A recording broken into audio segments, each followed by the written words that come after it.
paboritong dugo ng lamok. Welcome back to my channel, class. Ako muli si Professor Ipaliwanag ng University of Life at sa episode na ito, pag-uusapan natin kung may type ba na dugo ang lamok at kung anong blood type ng tao ang madalas nitong sipsipan. May kakilala ba kayong tao na kapag nasa picnic, outing o simpleng tambay lang sa labas, siya agad ang pinupuntirya ng mga lamok? Samantalang ang katabi niya, relax lang at halos walang kagat. Kaya tuloy may nagsasabi, masarap yata dugo mo. Pwede kaya yon? Don't worry, class, I got your back. Kaya naman alamin dito sa The Taglish Explainer. Ang topic na ito ay mula kay Doughboy 2446. Salamat sa suggestion mo! Bago natin pag-usapan kung may paboritong blood type ang lamok, may isang mahalagang katotohanan muna tayong dapat malaman. Hindi lahat ng lamok ay nangangagat ng tao. Oo, tama ang narinig ninyo. Ang lalaking lamok o male mosquito ay hindi sumisipsip ng dugo. Nabubuhay ito sa nektar ng mga bulaklak at iba pang matatamis na likido mula sa halaman. Ang nangangagat ay ang babaeng lamok o female mosquito, pero hindi rin dahil gutom siya sa dugo. Sa katunayan, kaya rin niyang mabuhay gamit ang nektar. Ang dugo ay kailangan niya para sa isang napakahalagang misyon, ang paggawa ng mga itlog.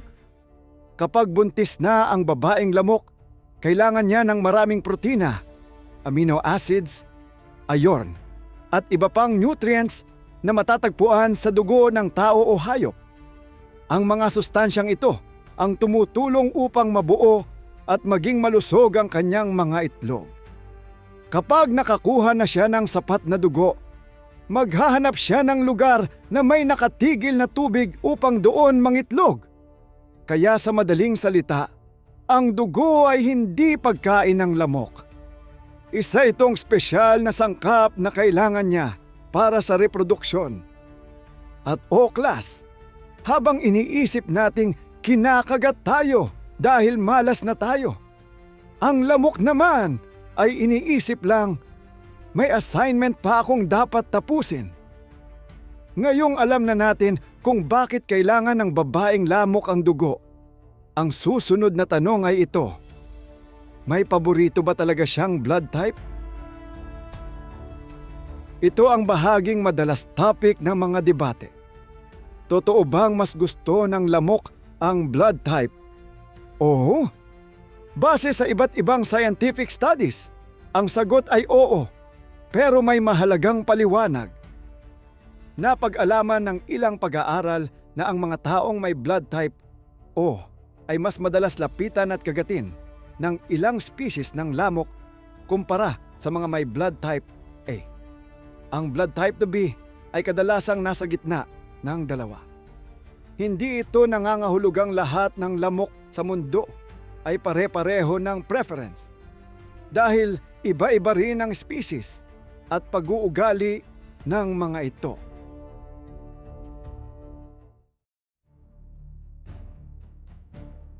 Pero bakit blood type O?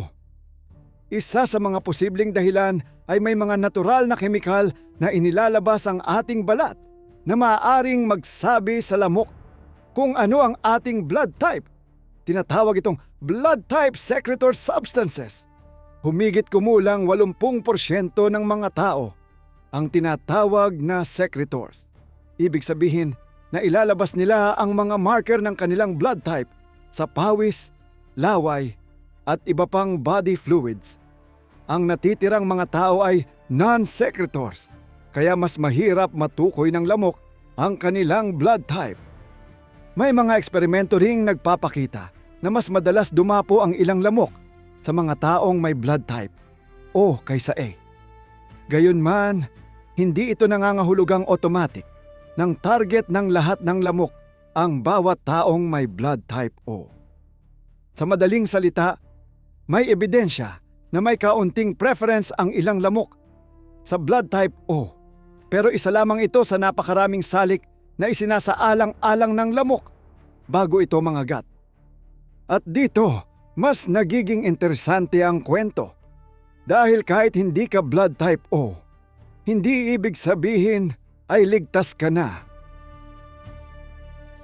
Class, dapat tandaan, walang blood type na may permanenteng immunity laban sa lamok. Sa katunayan, mas malaki ang posibilidad na kagatin ka dahil sa iba pang dahilan kaysa sa blood type mo. Una ay ang carbon dioxide. Tuwing humihinga tayo, naglalabas tayo ng carbon dioxide. At ito ang isa sa pinakamahalagang radar ng lamok. Mas marami kang inilalabas na carbon dioxide, mas madali kang matutunton. Kaya ang matatangkad, malalaki ang pangangatawan. At mga buntis ay kadalasang mas maraming carbon dioxide na inilalabas kaya mas napapansin ng mga lamok. Pangalawa ay ang init ng katawan. Kayang maramdaman ng lamok ang init na inilalabas ng ating balat. Kapag katatapos mo lang mag-ehersisyo o mainit ang katawan mo, mas madali kang mahanap. Pangatlo ay ang amoy ng balat. Lahat tayo ay may sariling halo ng bakterya na naninirahan sa ating balat. Ang kombinasyon ng mga bakterya na ito ang nagbibigay ng natatanging body odor ng bawat tao. May ilang amoy na mas naaakit ang lamok kaysa sa iba. Kasama rin dito ang lactic acid, ammonia, at iba pang chemical na inilalabas sa pawis. Kaya pagkatapos ng workout, pwedeng isipin ng lamok, "Uy, may reservation na pala ako rito." Isa pa, may epekto rin ang suot na damit. Mas madaling mapansin ng lamok ang mga taong nakasuot ng dark colors, gaya ng itim, dark blue at dark red, lalo na kapag maliwanag ang paligid. Mahalaga ring malaman na may mga oras na mas aktibo ang ilang uri ng lamok. Halimbawa, ang Aedes mosquito, na maaaring magdala ng dengue, ay pinakaaktibo sa bandang alas 6 hanggang alas 8 ng umaga at alas 4 hanggang alas 6 ng hapon. Kaya kung lalabas kayo sa mga oras na ito, mas mabuting doblehin ang pag-iingat. Paano naman tayo makakaiwas sa kagat ng lamok? Simple lang ang ilang mabisang hakbang. Gumamit ng insect repellent kung kinakailangan, magsuot ng damit na may mahahabang manggas at pantalon kapag maraming lamok sa paligid. Gumamit ng kulambo screen sa mga bintana. At higit sa lahat, alisin ang mga lalagyang may nakatigil na tubig dahil dito nangingitlog ang mga lamok. Okay, class. Ano nga ba ang natutunan natin ngayon? Ang babaeng lamok lang ang sumisipsip ng dugo dahil kailangan niya ito para makagawa ng mga itlog. Bagamat may ilang pag-aaral na nagsasabing mas madalas lapitan ang mga taong may blood type, o mas mahalaga pa rin sa lamok ang carbon dioxide, init ng katawan, at body odor kaysa sa blood type lamang.